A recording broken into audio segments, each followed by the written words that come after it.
Shalom Bapak Ibu yang dikasihi Tuhan. Pada saat ini saya sangat mengucap syukur kalau Tuhan masih mengizinkan saya kembali untuk membawa kebenaran firman Tuhan. Pada saat ini kita akan sama-sama merenungkan dan belajar kebenaran firman Tuhan. Namun sebelumnya kita minta pimpinan dari Tuhan. Kita satu dalam doa, kita berdoa. Ya Bapa di sorga, Bapa yang baik, kami sangat mengucap syukur untuk kasih setiamu yang Engkau boleh izinkan di dalam setiap kehidupan kami Tuhan. Tuhan, kami sangat mengucap syukur untuk segala sesuatu yang boleh Engkau izinkan di dalam setiap kehidupan kami Tuhan. Tuhan, saat ini kami akan mau mendengarkan kebenaran firman-Mu Tuhan. Biarlah Engkau menaruh setiap hati yang tenang dan tertuju hanya kepadamu Tuhan. Terima kasih Tuhan Yesus, ajarilah kami untuk mengerti apa yang menjadi kehendak-Mu di dalam kehidupan kami. Terima kasih Tuhan Yesus, haleluya, amin. Bapak Ibu yang dikasihi Tuhan, pada saat ini kita akan sama-sama mendengarkan dan merenungkan kebenaran firman Tuhan yang terdapat dalam Injil Lukas pasal 10 ayat 1 sampai ayatnya yang ke-11 dan dilanjutkan dalam ayat 16 sampai ayatnya yang ke-20. Bapak Ibu yang dikasihi Tuhan, pada saat ini saya akan membaca kebenaran firman Tuhan ini dan Bapak Ibu sekalian menyimak dalam Alkitab masing-masing. Di atas judul perikop, Yesus mengutus 70 murid.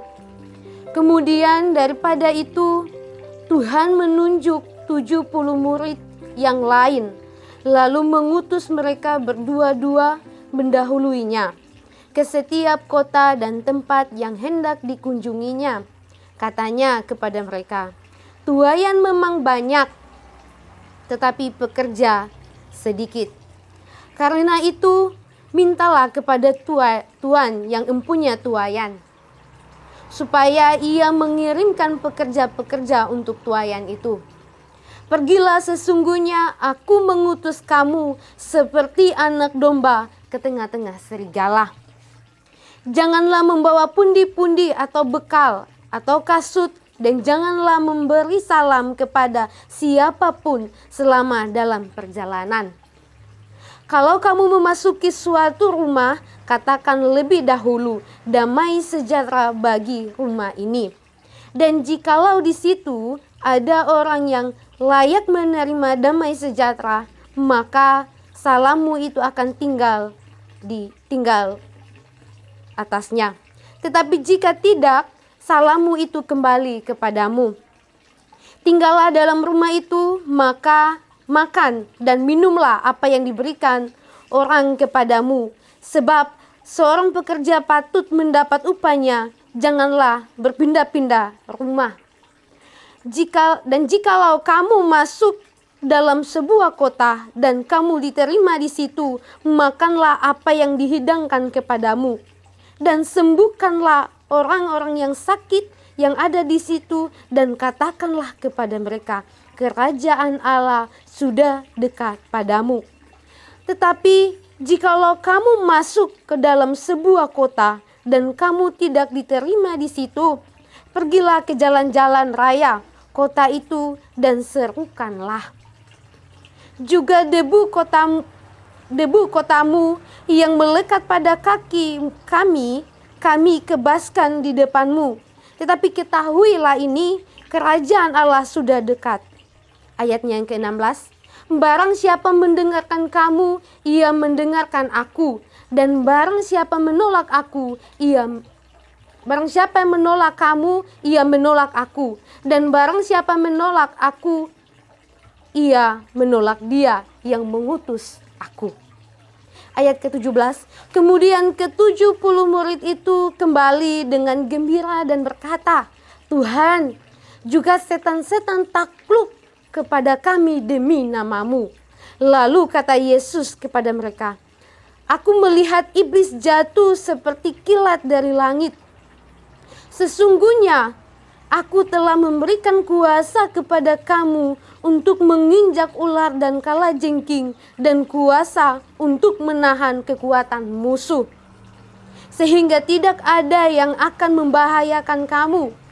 Namun demikian, Janganlah bersukacita karena roh-roh itu takluk kepadamu, tetapi bersukacitalah karena namamu ada terdaftar di surga. Amin. Pembacaan kebenaran firman Tuhan. Yang dikatakan berbahagia adalah setiap kita yang mau mendengarkan dan merenungkan, terlebih melakukan kebenaran firman Tuhan di dalam setiap pribadi lepas pribadi kita. Sebelum saya masuk STT, di mana saya memiliki satu prinsip di dalam kehidupan saya. Jika kamu baik, saya akan lebih baik sama kamu. Namun jika kamu jahat, saya lebih jahat kepada kamu. Ketika saya merenungkan prinsip seperti ini, ternyata tidak baik. Mengapa demikian?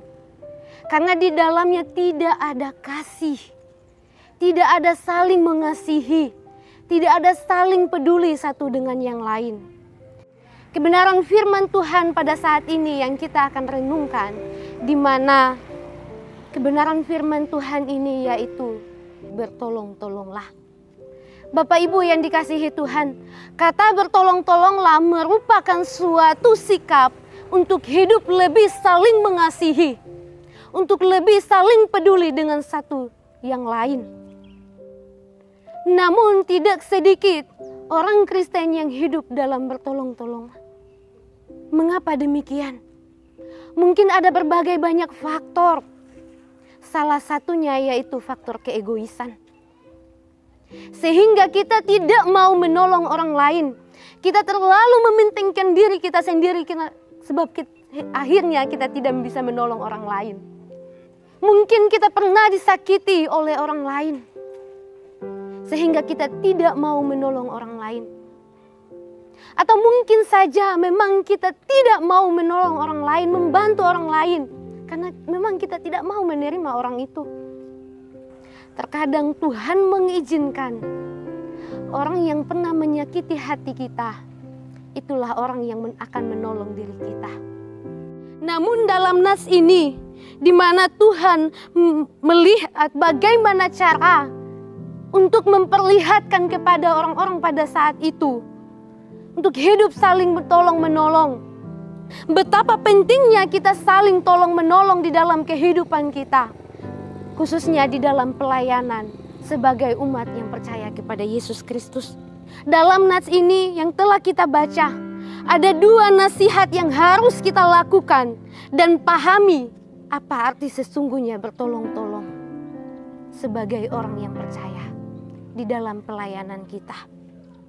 Nasihat yang pertama yang harus kita lakukan yaitu saling menopang dalam mengerjakan Injil Tuhan. Saling menopang dalam mengerjakan pelayanan.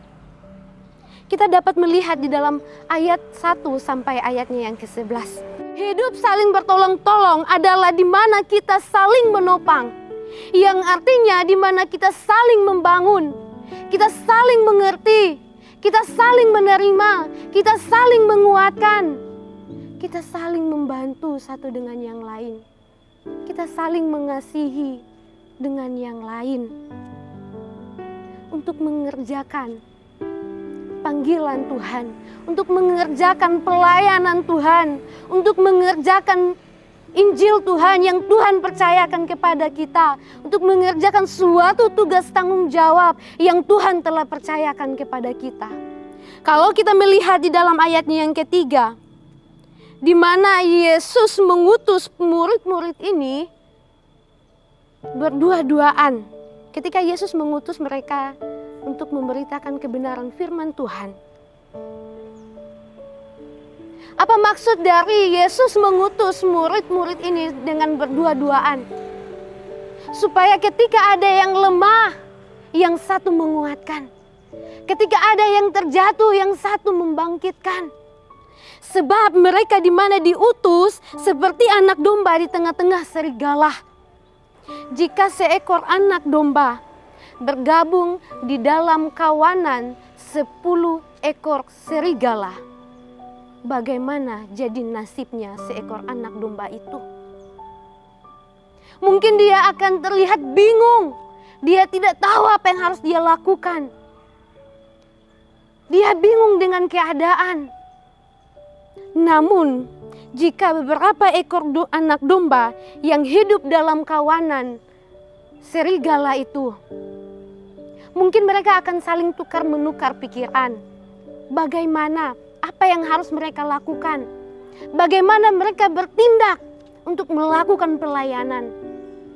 Saya sangat bersyukur walaupun ketika saya diutus di tempat pelayanan GITJ Bulung Cangkring ini, di tempat ini, walaupun saya sendirian, tapi saya bersyukur di mana saya bertemu dengan hamba-hamba Tuhan di tempat ini, rekan-rekan pelayanan di tempat ini. Dan juga saya sangat bersyukur saya punya teman-teman yang tidak pernah meninggalkan saya. Mereka selalu berkomunikasi dengan saya bagaimana di ladang pelayanan, apa yang harus dilakukan. Bapak Ibu yang dikasihi Tuhan, maksud dari ayat firman Tuhan ini di mana Yesus sampaikan kepada mereka bahwa mereka harus pergi dan menyadari akan ada masalah dan aniaya yang akan mereka hadapi. Di mana mereka akan menghadapi musuh-musuh yang akan seperti serigala yang sedang haus akan darah dan kelaparan. Mereka akan mencabik-cabik. Bapak Ibu yang dikasihi Tuhan, namun Tuhan Yesus mengatakan bahwa kamu harus seperti anak domba yang cinta, damai, dan sabar. Oleh sebab itu Yesus mengutus murid-murid ini. Yesus tidak pernah membiarkan mereka begitu saja, dengan biarkan mereka mengutus dengan begitu saja. Akan tetapi juga Yesus memperlengkapi mereka dengan roh, dengan kuasa, dan juga dorongan yang Tuhan Yesus berikan kepada mereka. Bapak Ibu yang dikasihi Tuhan, prinsip pengutusan para pekerja berdua-dua ini sangat penting dalam pekerjaan Allah. Karena dengan demikian tersedia iman dan hikmat yang 2 kali lipat untuk masing-masing setiap pekerja. Dan pengutusan ini memiliki cara yang sama ketika Yesus mengutus ke-12 muridnya. Namun, sebagaimana ke-70 murid ini diutus hanya ke beberapa tempat dan setiap kota-kota yang hendak Yesus datangi. Tujuan dibalik semuanya ini adalah supaya ketika Yesus tiba di tempat itu, di mana tempat itu atau kota-kota itu sudah tersedia benih-benih keselamatan, yaitu benih-benih tentang kabar baik itu, yaitu tentang Yesus itu sendiri. Jadi ketika Tuhan Yesus datang ke tempat itu, di mana Tuhan Yesus akan melihat bahwa apa yang mereka lakukan dan apa yang mereka kerjakan dengan sungguh-sungguh yang sesuai dengan Tuhan Yesus perintahkan, yaitu menyembuhkan orang sakit, memberitakan kabar baik kerajaan Allah. Dalam pengutusan ini, Tuhan juga berpesan kepada murid ini bahwa mereka harus meminta dengan doa. Untuk itu di mana mereka melihat sesungguhnya tuaian memang banyak, namun pekerja sedikit. Oleh karena itu Tuhan Yesus berpesan bahwa jiwa-jiwa itu sangat berharga baginya. Oleh sebab itu mereka dipesan bahwa melihatlah sekeliling mereka, sebab banyak jiwa-jiwa yang membutuhkan pertolongan. Sebab banyak jiwa-jiwa yang merindukan, yang mau menerima kabar baik itu, yaitu Injil keselamatan itu. Namun Tuhan Yesus juga mengatakan bahwa janganlah kamu membawa pundi-pundi atau bekal atau kasut. Artinya bahwa mereka harus benar-benar mengandalkan Tuhan di dalam ladang pelayanan mereka. Dan juga Tuhan Yesus mengatakan bahwa jangan memberikan salam kepada orang lain dalam sepanjang perjalanan mereka. Maksud dari perkataan ini di mana mereka supaya ketika mereka dalam perjalanan mereka tidak membuang-buang waktu mereka dengan hal yang tidak penting. Sebab Hal yang utama yang harus mereka lakukan yaitu menyampaikan kabar baik itu. Menyampaikan kabar baik keselamatan itu kepada orang-orang yang ada di tempat itu. Namun ketika Tuhan Yesus mengatakan bahwa ketika mereka harus menerima kebaikan yang sangat terbaik, hendaklah itu kamu terima. Namun ketika mereka tidak mau menerima kamu, pergilah ke tempat yang lain.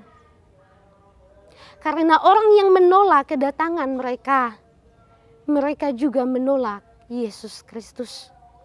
Kita sebagai umat pilihan Allah dan juga sebagai gereja Tuhan yang hidup dalam kasih Kristus, yang telah dipilih dan diutus untuk saling tolong menolong di dalam setiap kehidupan kita.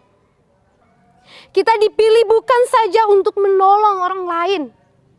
Kita dipilih bukan saja untuk menolong, membantu, mendukung orang lain. Tapi yang paling utama yaitu kita dipilih untuk memberitakan kabar keselamatan itu, kabar baik yang Tuhan sudah kerjakan. Marilah kita saling tolong menolong di dalam setiap pekerjaan Tuhan. Karena ketika di dalam setiap kehidupan kita, di dalam setiap pelayanan kita adalah manusia yang lemah. Kita adalah manusia yang memang sangat-sangat membutuhkan kekuatan. Maka pentingnya memiliki partner kerja, memiliki rekan kerja di dalam ladang pelayanan. Supaya kita lemah, ada yang menguatkan, ada yang menolong, ada yang membangun di dalam setiap kehidupan kita. Sikap yang kedua atau nasihat yang harus kita lakukan di dalam kehidupan, di dalam ladang pelayanan kita yaitu saling mengingatkan dalam keberhasilan pelayanan. Itu kita dapat melihat di dalam ayat ke-16 sampai ayatnya yang ke-20. Dalam sebuah pelayanan, kita bukan hanya perlu bertolong-tolong kepada sesama teman pelayanan, sesama pekerja pelayanan, melainkan kita juga perlu untuk saling mengingatkan satu dengan yang lain.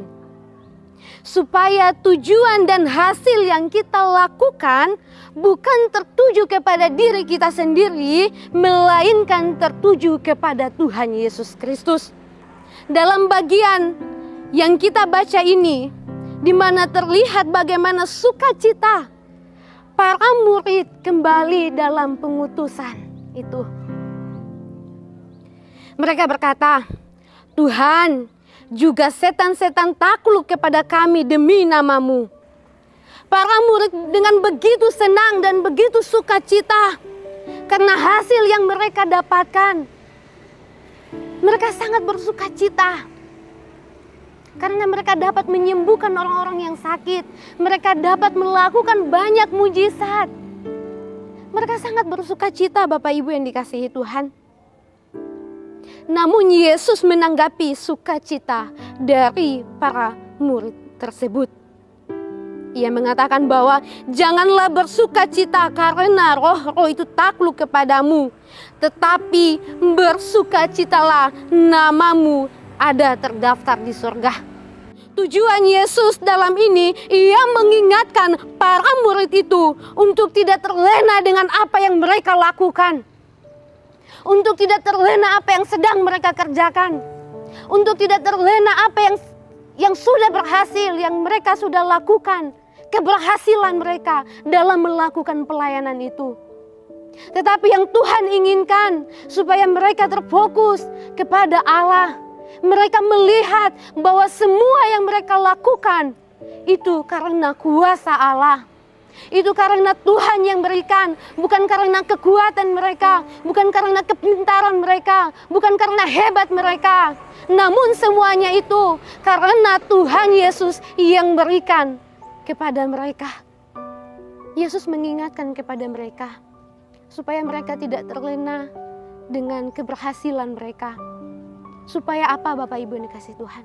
Supaya mereka tidak sombong dengan apa yang sudah mereka lakukan. Dalam pelayanan, bahkan dalam setiap pekerjaan yang kita lakukan, itu pasti ada hasilnya. Namun seharusnya hanya ada di dalam diri kita, yang kita dapat bertanya di dalam diri kita masing-masing. Seharusnya yang kita lakukan adalah kepada siapa saya bekerja, dan hasilnya untuk siapa, dan apa tujuan saya bekerja. Seharusnya itu yang ada di dalam pikiran kita. Seharusnya itu yang ada di dalam hati kita. Supaya kita tidak terlena dengan apa yang kita sudah lakukan. Supaya kita tidak meninggikan diri kita. Supaya kita tidak menjadi orang-orang yang sombong. Sebagaimana sesama pekerja dalam mengerjakan pelayanan yang Tuhan sudah percayakan di dalam setiap kehidupan kita. Yang Tuhan harapkan di dalam kehidupan kita, yang Tuhan harapkan di dalam pelayanan kita, kita dapat menolong orang lain untuk mendengarkan kabar keselamatan itu, supaya mereka juga dapat mendengarkan, supaya mereka juga dapat menerima keselamatan itu yang Tuhan inginkan di dalam kehidupan kita. Kita sama-sama menolong orang lain yang membutuhkan pertolongan kepada kita. Kita sama-sama memberikan suatu dorongan. Oleh sebab itu, Bapak Ibu yang dikasihi Tuhan, yang Tuhan inginkan di dalam kehidupan kita adalah setiap yang kita lakukan, biarlah semuanya untuk hormat kemuliaan nama Tuhan. Bukan untuk diri kita, bukan untuk pribadi saya dan Bapak Ibu yang dikasihi Tuhan. Namun, biarlah semuanya untuk hormat kemuliaan nama Tuhan. Oleh sebab itu Bapak Ibu yang dikasihi Tuhan, ketika kita berada di dalam ladang pelayanan, di dalam suatu pelayanan, penting sekali untuk kita sama-sama saling mengingatkan, saling mendorong, saling memotivasi satu dengan yang lain. Dari kebenaran firman Tuhan yang kita sama-sama sudah renungkan, yang kita sama-sama sudah baca, yang kita sama-sama sudah dengarkan. Dari ayat ke-1 sampai ayatnya yang ke-11. Dan dilanjutkan dari ayat ke-16 sampai ayatnya yang ke-20. Ini dimana merupakan suatu cara Tuhan dimana Ia melakukan pekabaran Injil itu. Bapak Ibu yang dikasihi Tuhan, dan ini merupakan suatu tugas tanggung jawab yang harus dikerjakan. Ini merupakan suatu di mana Tuhan Yesus mempercayakan kepada ke-70 murid itu untuk melakukan tugas tanggung jawab itu. Penting sekali untuk di dalam setiap kehidupan kita, supaya kita hidup saling mengasihi, saling peduli satu dengan yang lain. Jangan pernah mementingkan diri kita sendiri, dan lakukanlah semuanya pelayanan itu untuk hormat kemuliaan nama Tuhan. Amin, kebenaran firman Tuhan.